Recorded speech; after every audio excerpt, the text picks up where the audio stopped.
வறுக்க போகிறோம். அதுக்கு நான் வவால் மீன் எடுத்திருக்கேன், 1/2 ஸ்பூன் மஞ்சத்தூள் எடுத்திருக்கேன், 2 டேபிள் ஸ்பூன் மிளகாத்தூள் எடுத்திருக்கேன், 1/2 ஸ்பூன் உப்பு எடுத்திருக்கேன். இப்போ எல்லாத்தையும் மிக்ஸ் பண்ணிக்கலாம். கொஞ்சம் தண்ணி ஊற்றிக்கலாம். நீங்கள்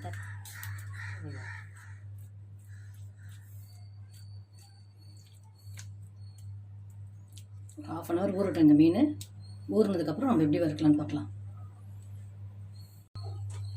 நம்ம இப்போ மீனை வறுத்துடலாம். 1/2 hour ஊறிடுச்சு. நான் தோசைக்கல் வச்சு எண்ணெய் ஊற்றிருக்கேன். இப்போது எண்ணெய் காஞ்சிடுச்சு. நம்ம மீனை போட்டுடலாம்.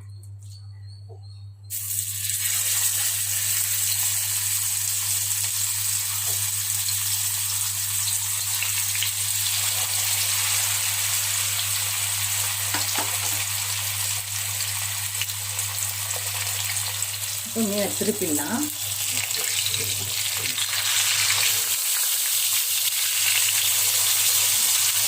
எடுத்துடலாம்.